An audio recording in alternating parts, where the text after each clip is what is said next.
요즘 어떤 고민이 있으십니까? 얼마 전에 이제 제가 설교하는 걸 유튜브로 저희 외삼촌이 보시고 저희 어머니한테 아마 많이 완화해서 이제 얘기를 하신 것 같은데, 뉘앙스가 이랬습니다. 저보고 하는 얘기죠. 애가 왜 이렇게 폭삭 늙었어? 이렇게 얘기하시는 거예요. 아니, 그 말을 듣고 제가 영상을 잘 안 찾아보는데 영상을 보니까 정말 많이 삭은 것 같아요, 제가. 아니, 더욱이 제가 이제 온누리 비전교회에 와서 이게 극명하게 대비가 되는 것 같아요. 우리 성도님들은 왜 이렇게 어려 보이세요?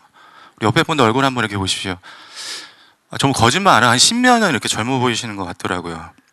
아니, 제가 이렇게 보니까 저보다 막 이렇게 한 세대 위에 분들 계시잖아요. 그러니까 흑백 TV 세대 분들 계시죠?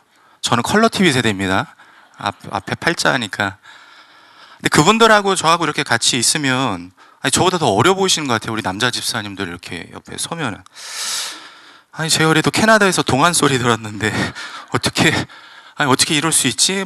저만 막 세월을 정통으로 맞은 것 같고, 막 카메라 탓하고, 막 조명이 이상한가, 막 이런 생각들 하고. 아니, 성도님들이 은혜를 많이 받으셔서 이렇게 얼굴이 환한가 싶다가도 저도 설교 준비하면서 은혜 많이 받거든요. 이게 뭐지? 막 이렇게 막 고민을 하다가 제 나름대로 이제 결론을 내렸어요. 이거밖에 없다.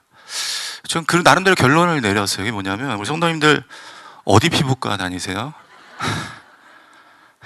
네. 우리 성도님들 좀 웃으시라고 참 목회자가 아주 용을 쓰고 있죠. 우리는 별일 아닌 것 같은 일부터 심각한 문제까지 걱정을 달고 사는 것 같습니다.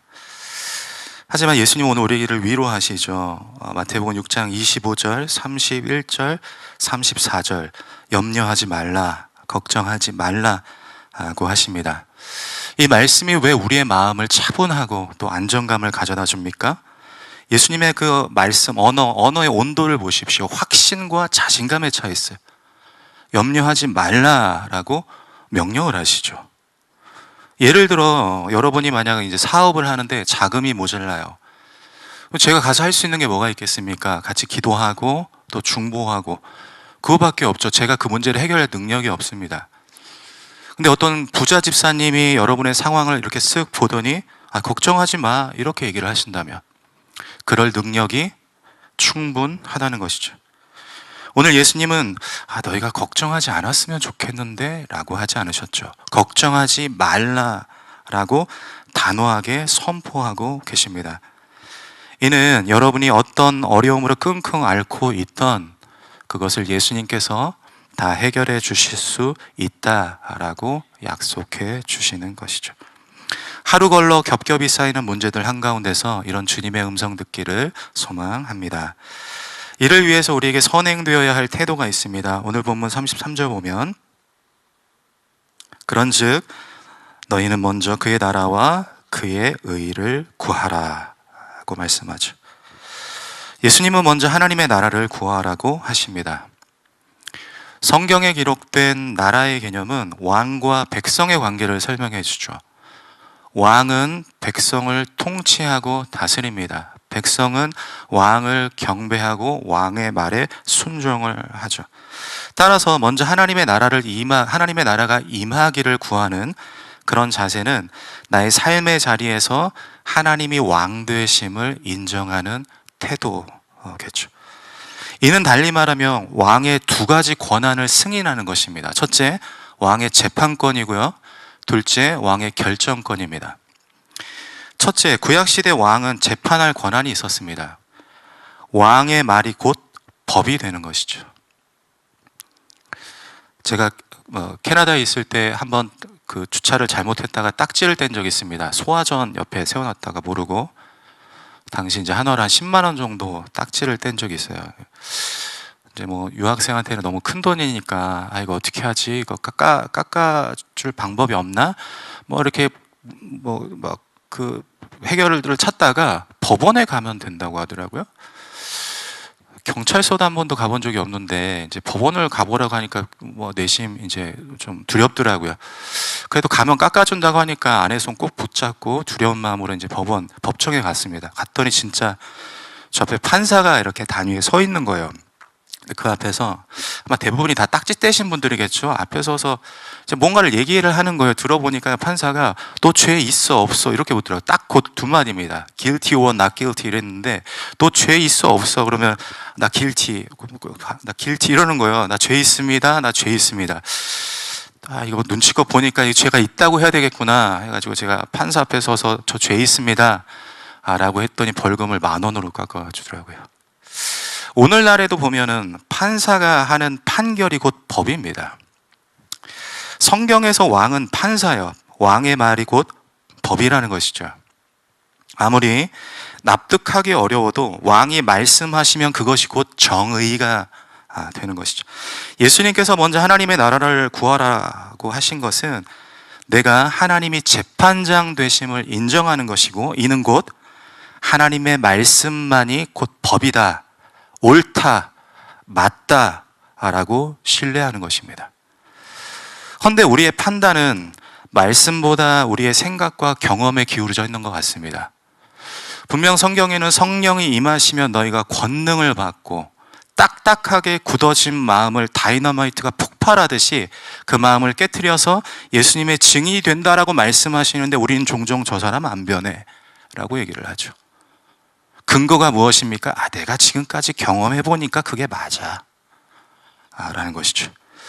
대부분 우리가 교회 생활을 하면서 우리가 갖고 있는 부정적인 생각은 성경이 아니고요, 우리가 살아온 환경과 경험에서 비롯될 가능성이 크다는 것이죠.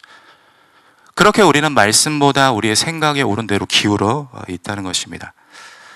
또 우리는 말씀보다 합리적인 판단을 옳게 여기지는 않습니까? 어쩌면 우리가 그렇게 기도하지 않는 이유가 세상에 합리성에 물들어 있어서 그럴지도 모르겠어요. 우리 학생들에게 가장 아까운 시간은 기도 시간이죠. 너무나 비효율적이잖아요. 그 시간에 차라리 빼서 공부를 더 하라라고 얘기를 할지 모르겠습니다. 그만큼 합리적인 판단이 우리의 말씀보다 우선이 될 수 있다는 것이죠. 또 우리는 어쩌면 말씀의 진실성보다 과학을 더 신뢰하고 있지는 않는지 모르겠습니다. 어쩌면 이것이 하나님의 나라를 구하는 데 가장 큰 걸림돌이지 않을까 싶기도 해요. 창세기 1, 2장이 납득이 안 되는데 그 뒤에 있는 말씀들이 어떻게 그거 받아들일 수가 있겠습니까? 그래서 보면 교회 안에도 이제 진화론을 받아들이는 움직임들이 좀 있습니다. 스펙트럼이 넓긴 한데 유신 진화론도 있고, 점진적 창조론도 있습니다. 차이라고 하면은 어떤 대진화, 개체 간의 진화를 인정하느냐 안 하느냐 그런 차이인데, 어쨌든 교회 안에도 있어요. 그건 그분들의 신앙이고, 저는 하나님께서 판단하시고 하나님께서 판결하시기 때문에 찬반을 논하고 싶지는 개인적으로 않습니다. 그런데 이런 건 있습니다. 여러분, 마치 과학이 진리인 것처럼 믿는 분들이 있는데 과학은 100%가 아닙니다. 20세기 최고의 물리학자 중 한 명인 리처드 파인만은 과학은 언제든지 수정될 수 있다라고 주장을 했습니다. 이런 맥락에서 보면 저는 개인적으로 진화론은 언제든지 뒤집어질 수 있다라고 생각을 하고 있거든요. 여러분, 진화는 이론입니다. 여러분, 생각을 해보면 자꾸 진화에 대해서 과학이다, 그 진리다 이렇게 하시는 분들이 있는데, 여러분, 과학은요 인과관계가 분명해야 돼요. 원인과 결과입니다. 결과를 분석해보고 원인을 찾는 거, 그게 명확해야 됩니다. 근데 원인이 없는데 결과만 있다, 이거는 진실되다라고 과학적으로 100%라고 얘기를 하지 않습니다. 이건 신뢰하지 않아요. 그럼 진화론을 한번 보십시오. 진화론은 물론 과학계에서 일반적으로 여기 들어가 보면 이제 많이 저도 자료를 찾다가 너무 복잡했는데, 일반적으로 과학계에서 얘기를 하기로 사람이 어떤 유기물질에 의해서 진화가 됐다라고 얘기를 하죠. 그럼 이 유기물질은 어디서 왔느냐? 137억 년 전에 어떤 먼지가 폭발을 해서 우주가 팽창해서 생겨났다고 합니다. 이 빅뱅 이론이죠. 진화의 근원지가 저 먼지에서부터 나옵니다. 근데 성도님들, 이 먼지는 어디서 왔습니까?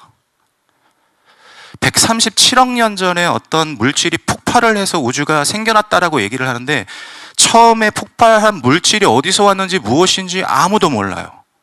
증명할 수가 없습니다. 원인이 없는데 자꾸 결과만 가지고 얘기를 하는 거예요. 그러면서 진실이라고 얘기를 하고 있는 것이죠. 이런 거 저런 거 다 떠나서 저는 창세기 1장에 태초에 하나님이 천지를 창조하시는 말씀을 믿습니다. 저는 창조를 믿습니다. 왜냐하면 하나님께서 나의 왕이심을 제가 인정하기 때문이에요. 하나님이 나의 삶의 왕이시면 하나님의 말씀이 나의 인생의 여정의 기준이 되는 거예요. 법도가 되는 거예요. 이것만이 진리라고 저는 확신하기 때문에 저는 하나님의 창조를 믿고 있는 것이죠. 예수님은 말씀하십니다. 먼저 하나님의 나라를 구하라. 왕이신 하나님의 말씀만이 옳다고 인정할 수 있는 저 여러분들이 되기를 소망합니다. 둘째로 왕이 가진 권한은 결정권입니다. 결정을 할 수 있어요. 왕은요, 나라에서 최고 결정권자예요. 여러분들 쉽게 우리 집에 누가 왕이냐 하는 것을 알 수 있는 방법이 있습니다. 아빠는 짬뽕 먹으러 가자 근데 엄마가 더워 죽겠는데 무슨 짬뽕이야, 물냉면 먹으러 가자. 어디 가십니까? 물냉면 먹으러 가야죠. 우리 집 왕은 어머니예요. 애들도 알아요. 물냉면 먹으러 가려고 신발 신고 있잖아요, 아이들이 다. 그런 것처럼 결정, 선택이라는 것은 곧 왕의 권력이라는 것이죠. 하나님을 왕으로 모시는 인생은요, 방향키를 하나님께 맡겨드리는 거예요. 그분이 좌로 가라 하면 좌로 가고요, 그분이 우로 가라 하면 우로 가는 것입니다. 성경에 보면 믿음의 사람들은 모두 하나님의 뜻에 자기의 결정을 내맡긴 사람들입니다. 다윗을 보십시오. 사무엘상 30장에 보면 다윗이 이제 사울을 피해 블레셋 지역인 시글락성의 터를 잡고 살고 있었습니다. 근데 블레셋하고 이스라엘이 전쟁이 났어요. 다윗이 참전을 하는데 블레셋 편에서 참전을 하려고 합니다. 그랬더니 이제 블레셋 사람들이 저 안 된다, 분명 저 다윗하고 저 무리가 배반을 할 거다고 돌려보냅니다. 그렇게 사흘 만에 이제 다시 시글락성으로 돌아오는데 성이 불탄 거예요. 아말렉 족속이 이제 그 다윗과 용사들이 없는 틈을 타서 성을 불태우고 아내들과 자녀들을 다 잡아간 것입니다. 성경에 보면 뭐라고 기록되어 있냐면은 울 기력이 없을 정도로 소리 높여 울었다라고 말씀합니다. 뭐 절망의 끝을 본 거죠. 그때 다윗이 기도합니다. 사무엘상 30장 8절 말씀, 우리 함께 읽어보겠습니다. 시작. 다윗이 여호와께 묻자와 이르되 내가 이 군대를 추격하면 잡겠나이까. 그를 쫓아가라. 내가 반드시 따라잡고 도로 찾으리. 지금 다윗이 뭘 하고 있냐면 하나님께 의중을 묻고 있다는 거죠. 생각해보면요, 다윗은 시글락성의 왕입니다. 다윗 한마디에 모든 백성들이 그냥 일사천리 움직일 수 있어요. 다윗이 가자 하면 그냥 가는 거예요. 근데 그 정신없고 슬프고 절망적이고 아픈 상황 가운데서 다윗이 퍼뜩인 어떤 그 센스가 발동을 하죠. 이거 하나님께 맡겨드려야 된다. 하나님 앞에 나아가 하나님 가야 합니까? 라고 묻고 있는 것이죠. 왜 그렇게 했습니까? 자기가 왕이 아니라는 거예요. 하나님의 왕이십니다. 하나님이 말씀하셔야 제가 따르겠습니다 라는 결단이죠. 그래서 하나님께서 응답하십니다. 사무엘상 30장 8절 하반절에 보면 여호와께서 그에게 대답하시되 그를 쫓아가라. 내가 반드시 따라잡고 도로 찾으리라. 어쩌면 우리 일상에 이런 하나님의 섬세한 응답이 상실되어져 가는 이유가 우리가 왕이 되어서 그런 것은 아닙니까? 우리가 원하는 대로 인생의 방향을 틀어버리고 있는 것 때문은 아닐까요? 하나님께 구하지도 않고 내 마음이 가는 대로, 내 소견에 오른 대로 정해버리니 어찌 하나님이 통치하시고 다스리실 수 있겠습니까? 우리는 살아가면서 수많은 선택을 합니다. 이사를 하거나, 우리 학생들은 대학에 가거나, 청년들은 평생 배우자를 놓고 심각한 고민과 또 선택의 갈등을 하고 있죠. 근데 그러기 전에 먼저 하나님께 물어야 되지 않겠습니까? 때론 저도 그렇지만 교회를 옮기기도 합니다.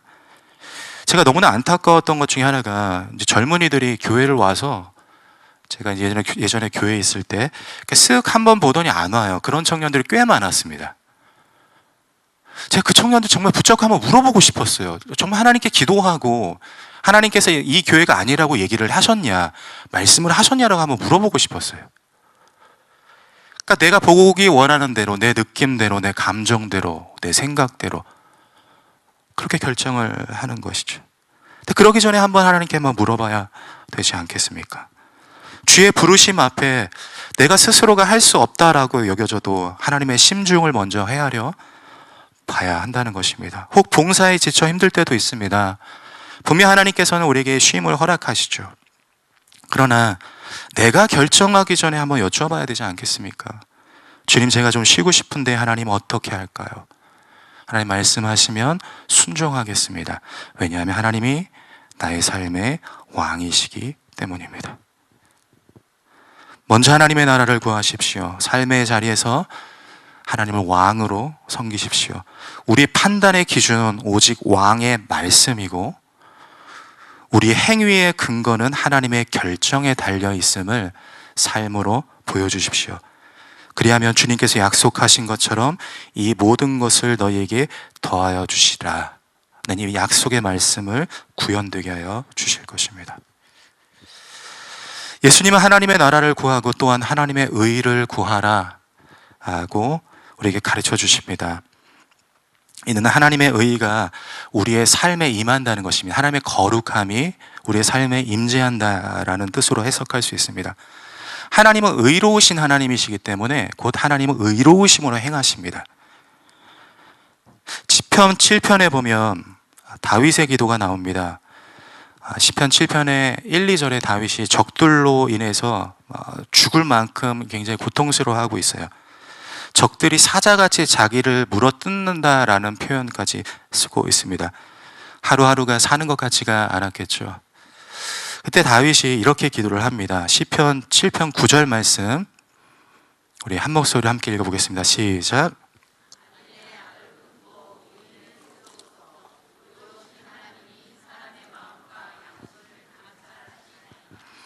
다윗이 지금 뭐라고 고백하냐면요, 하나님은 의로우시기 때문에 악인을 심판하시는 행동으로, 의인을 도우시는 행동으로 임한다는 것입니다. 그러니까 하나님이 임하시면요, 하나님은 거룩하시기 때문에 의인은 세우시고 악인은 심판하신다라는 의미죠. 그러면 하나님의 의를 구하는 것은 곧 우리가 삶의 자리에서 거룩함을 추구해야 한다는 말이 됩니다. 시편 7편을 다시 보면 다윗이 적들로 인해 상당한 고통을 당하고 있을 때에 또 그 전에 이렇게 기도를 하고 있습니다. 시편 7편 3절 5절 말씀을 함께 읽어보겠습니다. 시편 7편 3절부터 5절까지 말씀. 여호와 내 하나님이여, 내가 이런 일을 행하였거나 내 손에 죄악이 있거나 화친한 자를 악으로 갚았거나 내 대적에게서 까닭 없이 빼앗았거든 원수가 나의 영혼을 쫓아 잡아 내 생명을 땅에 짓밟게 하고 내 영광을 먼지 속에 살게 하소서. 지금 다윗이 뭘 하고 있는가 하면요, 하나님, 내가 하나님 앞에 서서 내가 하나님 앞에 죄 지은 거 있는지 한번 살펴보길 원합니다. 하나님, 내가 다른 사람에게 피해를 주거나 내가 악을 악으로 갚거나 내가 저 대적들을 내가 보복하거나 혹 이런 행동이 있는지 하나님 내가 살펴봅니다라고 하나님께 기도를 하고 있죠. 여러분, 이상하지 않습니까? 다윗은 피해자예요. 마음이 원통하고 괴로운 상황입니다. 여러분, 누가 여러분을 실족하게 하면 여러분 어떻게 행동하세요? 누가 저한테 상처를 줘요. 유 목사님 머리가 너무 커요 이러면 상처죠. 일전에 제가 가까운 사람한테도 이런 마음에 좀 다치고 이렇게 하더라고요. 그 아내가, 제가 원래 이게 뭐 얼굴에 뭐 바르거나 이런 걸 잘 안 하는데 하루는 마스크팩을 붙여주겠다고 막 해가지고 이렇게 마스크팩을 이렇게 붙여주는데 계속 고개를 갸웃갸웃 하는 거예요. 왜 그러냐, 면적이 너무 많이 남는다 그러는 거예요. 상처죠. 우리가 내 어떤 약점을 막 누군가가 건드리면요, 우리는 그걸 좀 못 견뎌합니다. 우리가 하는 방식들 잘 있잖아요. 막 뒤에 가서 그 사람에 대한 어떤 나의 상처를 막 공유하고 편 만들고, 그래서 내 어떤 위세를 과시하고, 그래서 나를 상처 준 그 사람을 어떻게든 짓밟고 보복하는 게 우리가 원하는 정당한 행동인 것이죠. 다윗도 그렇게 해야 합니다. 다윗은 지금 이 적들에 둘러싸여서 상당한 고통을 지금 받고 있는 것이죠. 다윗은 힘이 있었습니다. 다윗은 600명의 용맹한 용사들이 있었어요. 다윗은 굉장한 전략가이고 전쟁에 능한 무사입니다. 그럼 가서 찔러야죠. 가서 싸워야죠. 가서 보복해야죠. 근데 다윗은 뭘 하고 있냐면 쓰러진 자리에서 자기가 할 수 있는 모든 대응을 포기하고 하나님 앞에서 자기 죄를 들여다보고 있어요. 왜냐하면 하나님은 의로우심으로 일하기 때문이에요. 자기가 피해를 받았다고 가서 똑같이 보복하면요, 자기가 죄인인 걸 알고 있었어요. 그럼 그 자리에 하나님이 임하시면 저 사람들도 심판하고 나도 심판할 것을 다윗은 알고 있었다는 것이죠. 잠언 24장 17절 18절 말씀 우리 한 목소리 한번 읽어보겠습니다. 새 번역입니다. 시작. 원수가 넘어질 때에 즐거워하지 말고 그가 걸려서 쓰러질 때에 마음에 기뻐하지 말아라. 주님께서 이것을 보시고 좋지 않게 여기셔서 그 노여움을 너의 원수로부터 너에게로 돌이키실까 두려우니라. 네, 번역이 좀 다른가요? 이 잠언 24장에서 뭐라고 말씀하냐면 원수들 그렇게 보복하고 하는 거 즐거워하지 말래요. 왜냐하면 그런 너의 행동도 죄이기 때문에 하나님이 원수에게서 심판을 너한테 돌리실 거야. 이렇게 말씀하고 있죠. 여러분, 우리가 신앙생활 하면서 착각하면 안 되는 것 중에 하나가 이겁니다. 여러분, 하나님이 마치 상처받으면 상처받은 자의 편이어서 무슨 말을 해도 심지어 욕을 해도 하나님이 다 받아주시고 내 편이 되실 것이라는 착각 버리셔야 합니다. 하나님은요, 상처받은 자의 편이 아니에요. 하나님은 상처받았지만 의로운 자의 편인 거예요. 여러분, 하나님은요, 아픈 자의 편이 아닙니다. 아프다고 막말해서 되는 거 아니에요. 아프지만 거룩에 힘쓰는 자의 편인 거예요. 하나님은 고통받았지만 고통 가운데 있지만 죄를 멀리하는 자의 편이라는 것이죠. 억울한 일이 있어도 똑같이 보복하지 않을 때에 날카로운 말로 내 심장에 비수를 꽂아도 나는 저들처럼 죄를 짓지 않겠다고 단호하게 거부할 때 의로우신 하나님이 나의 자리 가운데 임하신다는 것이죠. 이것이 시편 7편에서 다윗이 하는 기도이고 하나님의 의를 구하는 자세입니다. 예수님 우리에게 먼저 하나님의 나라와 의를 구하라 하고 말씀하십니다. 그리하면 이 모든 것, 특별히 우리가 살아가면서 근심하고 걱정할 모든 일들을 책임져 주시겠다라고 자신 있게 확인시켜주고 계시죠. 이쯤에서 의문이 듭니다. 예수님은 무슨 근거로 이렇게 자신감이 있으신가? 뭐 때문에 이렇게 확신을 하고 계시는가? 마태복음 6장 33절에 보면 하나님의 나라와 하나님의 의가 나오는데 이 둘의 관계는 불가분의 관계입니다. 떨어질 수가 없는 관계예요. 마태복음 6장 33절 의라고 번역된 헬라어 단어 디카이순의 이 단어는요, 법정 용어입니다. 그러니까 우리가 생각하는 의란 개념과 당시 이 성경을 받아든 초대교회 성도님들이 생각하는 의의 개념이 달라서요. 그분들은 이 디카이순의 이 단어를 딱 듣고 법정의 이미지를 그린 거예요. 어떤 이미지냐면 판사가 앞에서 너 무죄 이 선고하는 이미지인 거예요. 그러니까 당시 사람들이 이런 이미지를 받아들였다는 것이죠. 다시 말해서 하나님이 통치하시는 그분의 나라는 누가 들어가는가? 재판장이신 하나님이 너는 무죄라고 하는 사람들만 들어갈 수 있다는 것이죠. 근데 여러분, 우리 중에 누가 하나님의 진리의 법 앞에 죄 없음을 언도받을 수 있습니까? 성경에 따르면 미움은 살인죄예요. 우리 다 미워하는 사람이 있잖아요. 특별히 나의 마음을 힘들게 하는 사람, 상처 주는 사람, 우리 미워하고 있죠. 하나님의 진리의 법 앞에 우리는 살인죄를 지금 짓고 있다라고 말씀하죠. 우리 중에 그 누구도 하나님의 법정 앞에서 죄가 없다고 인정받지 못한다는 것입니다. 그래서 우리는 사형 선고를 받은 사람들이에요. 그러나 로마서 3장 21절에 이렇게 말씀하고 있습니다. 이제는 율법 외에 하나님의 한 의, 디카이수네입니다. 하나님의 한 의가 나타났으니 율법과 선지자들에게 증거를 받은 것이라. 유일하게 하나님의 아들 예수 그리스도만이 하나님 앞에서 무죄, 판정을 받았다는 것이죠. 그런데 고린도후서 5장 21절에 이렇게 말씀합니다. 하나님이 죄를 알지도 못하신 이를 우리를 대신하여 죄로 삼으신 것은 우리로 하여금 그 안에서 하나님의 의 디카이수네가 되게 하려 하심이라. 우리의 죄가 그리스도의 의로움으로 우리의 사형 선고가 그리스도의 목숨으로 대체되었다는 거예요.